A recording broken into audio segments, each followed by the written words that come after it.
Me piden que recuerde, que vuelva al pasado, que regrese a Torre del Bierzo y viaje en un tren en blanco y negro.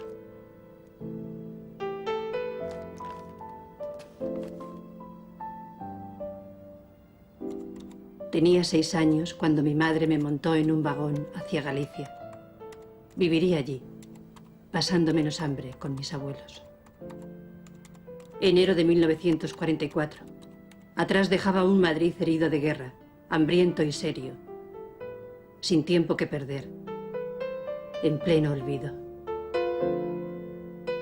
Empecé a escribir y solo quedó en mi cuaderno aquel día oscuro. Madrid, 3 de enero de 1944. Desde que acabó la guerra, todos los días son grises. La gente que anda por las calles todavía parece más gris. Todo el mundo El expreso correo número 421 partía desde la estación del norte de Madrid. La tarde era fría, un frío de Navidad y despedidas. La estación estaba abarrotada de gente, de maletas, de bolsas de ropa, de pobreza, de niños y soldados, de besos y de abrazos, de ventanillas de tren llenas de caras. Los vagones llevaban más gente que nunca hacia los pueblos.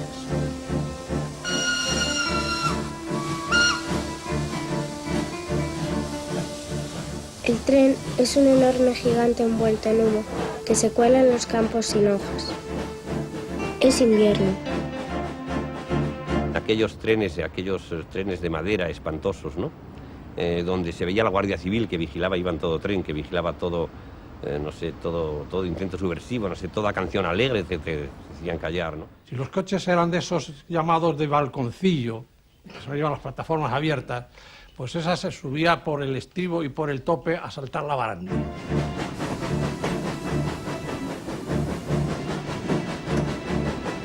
El cuadro sociológico, sociográfico del pasaje de estos trenes, y en estas fechas, prácticamente se restringe a gente que por razones familiares, naturalmente particulares, que viajen, pero fundamentalmente tropa, es decir, militares destinados que hacen su servicio militar en las bases navales de Galicia. Todos los soldados con su maletita de madera en los pasillos sentados, las plataformas llenas y los váteres llenos también. Este tren tiene 12 vagones, pero solo 8 son de pasajeros. Me gusta imaginar cómo empujan las 2 locomotoras subiendo montañas y soltando vapor. Partiendo de la base de que España tenía una red ferroviaria muy castigada, pues a resultas de la guerra, básicamente, es decir, estaba muy deteriorada y fue con un material, con unas penurias de material tremendo y de infraestructura.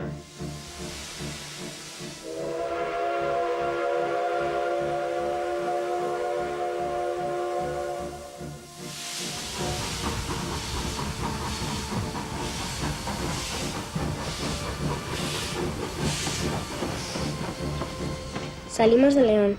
Llevamos 2 horas de retraso. Si en el resto de España se vivía mal, en el Bierzo tal vez un poco peor. La gente lo que hacía era supervivir.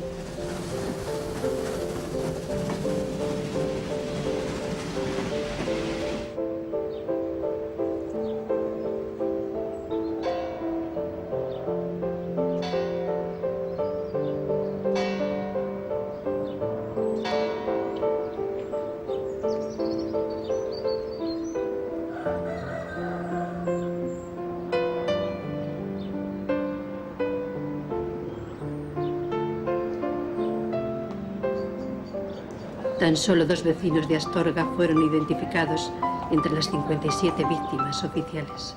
¿Hasta cuándo el silencio será el dueño de estas calles y plazas? En la estación de Astorga ya se le detuvo 13 minutos allí para que los agentes de material móvil aproximaran las zapatas o almohadillas que se llaman para que ajuste más sobre las llantas y frene. Y yo era pequeñita, tenía 3 años.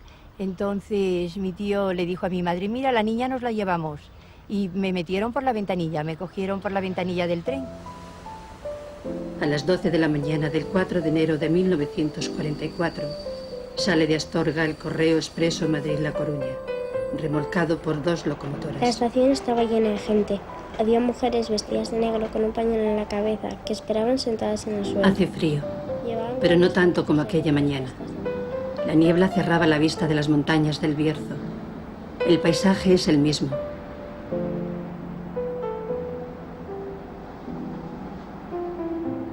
El pueblo de Brañuelas continúa varado en lo alto del puerto del Manzanal. Los apeaderos están en la actualidad casi abandonados. Ya no hay viajeros pendientes del pitido de la máquina al entrar en la estación. Como aquel día de enero, el tren ha parado en la estación de la granja. El tiempo lo ha transformado en un apeadero moderno, ajeno al pueblo y al paisaje. Y al llegar a la estación de la granja es donde el maquinista tiene la costumbre de coger y bajar, mirar, tocar con la mano a ver si van las cajas calientes, porque si va una caja caliente y la dejan, se parte la mangueta y hay un descarrilo. Los maquinistas en León no querían salir en el tren ese porque no llevaba frenos, pero la jefatura se impuso y por pistola o por cojones tuvieron que salir. Mi madre dijo que no me bajara del tren, aunque quisiera no podría, cada vez va más rápido. Dice una señora que pasa por las estaciones sin parar. Se mueve tanto que no puedo escribir.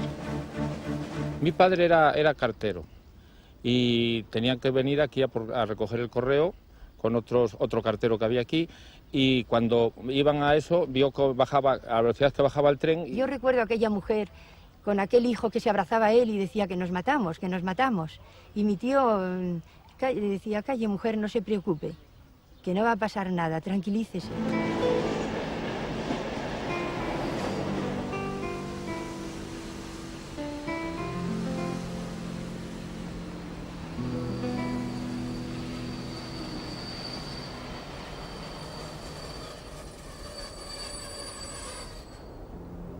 Era la 1:10 de la tarde cuando el convoy, ya con una sola locomotora, hizo su entrada en la estación de Torre del Bierzo, un pueblo minero de la provincia de León.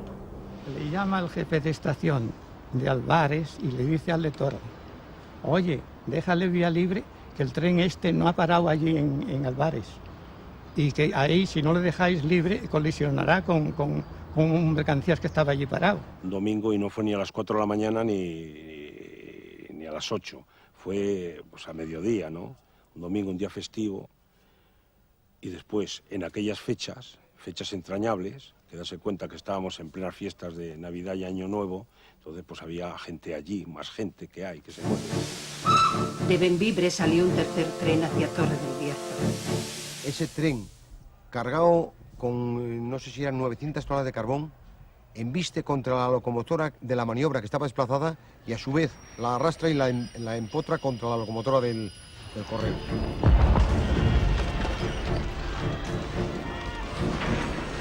Después del choque solo recuerdo los gritos de los heridos y el ruido ensordecedor de una de las locomotoras que, herida de muerte, con muchos pasajeros, no paraba de pitar. Aquellos gritos y aquel dolor, aquello fue, lo tengo dentro de mí, no lo puedo olvidar. Y en la estación oían, dentro del túnel, al estar ardiendo y todo en aquellas circunstancias, se oían los gritos de la gente que dentro del túnel estaba atrapada. Montones de soldados muertos allí, los primeros soldados. Yo lo vi, aquellos ya vi que eran soldados. Todos, pero a montones así, carbonizados. El recuerdo del accidente forma parte de la memoria colectiva del pueblo. Torre de Bierzo en esos años, después de la guerra, era un centro importante en la entrada al Bierzo y en la salida a Castilla. Torre del Bierzo ya tenía unas explotaciones mineras de la antracita importantes en todo su valle, en el Valle del Tremor, y en casi todas sus localidades. Y sobre todo Torre del Bierzo era el punto neurálgico para el ferrocarril. Torre del Bierzo, un pueblo que olía a carbonilla, porque acogía a un gran número de ferroviarios. Fue generoso con las víctimas del accidente y con sus familias. El pueblo de Torre se volcó en aquel terrible accidente a intentar pues, salvar en lo posible las vidas que se encontraban dentro del túnel, llevando agua con calderos desde el río, desde el embalse que estaba ahí. Hasta las aguas del río Tremor llegaron las cenizas de quienes murieron en el choque. De los 12 vagones que llevaba el correo, 5 habían quedado dentro del túnel número 20 y habían comenzado a arder. Después de la colisión y del incendio, que quedó hasta 3 días allí ardiendo, pues formaron un tren en torre, un mercancías, para llevar los heridos y los fallecidos.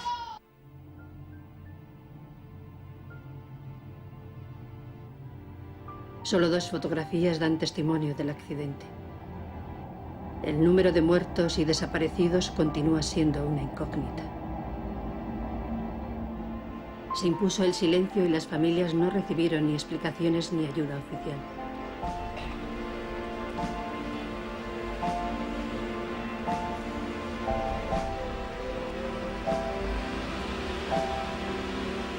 Bueno, todo el pueblo de León se sumó a un día gris, por lo visto, horrible, ¿no?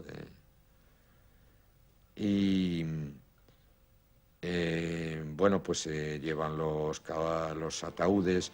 En ataúdes blancos van las mujeres y los niños. Toda la alegría, hasta el sol, ha desaparecido ante el macabro espectáculo de esta imponente procesión de muerte que lleva 47 féretros. Todas estas personas perdieron su vida y su existencia porque oficialmente nunca se reconocería su muerte. La censura se encargaría de ello. La prensa local ni lo menciona, mucho menos la de Madrid, porque la de Madrid no se refiere en el Torre del Bierzo al accidente. La prensa grande, el Ya, el ABC, el Arriba, ni mencionarlo. Yo nunca he olvidado ese viaje. Hoy, según escribo este reportaje, sé que por fin me despedí de las víctimas y que la historia no podrá ocultar el accidente por más tiempo. Fue un olvido oficial, oficiosamente, es decir, toda la gente del pueblo, toda la gente ferroviaria, no solo de esta zona de León, Brañuelas, Astorga, hasta Galicia. Yo estoy seguro que de toda España el ferroviario nunca lo olvidó. Era algo que se recordaba, que no pase lo que pasó.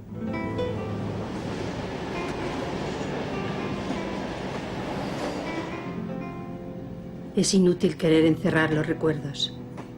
No hay cerraduras, ni paredes, ni mazmorras de las que no se escapen. Los recuerdos son como el humo. Siempre sale.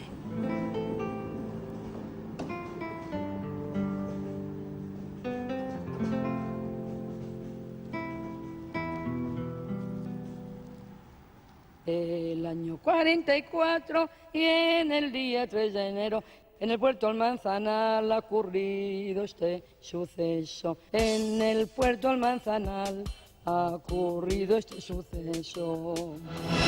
A las 11 de la mañana bajaba yo por Álvarez. A las 11 de la mañana bajaba yo por Álvarez con mucha velocidad y en víctima de estrellarme. Con mucha velocidad en víctima de estrellarme. El maquinista apurado cogió y dio la marcha atrás. El maquinista apurado cogió y dio la marcha atrás. En vez de parar la marcha caminaba más y más. En vez de parar la marcha caminaba más y más.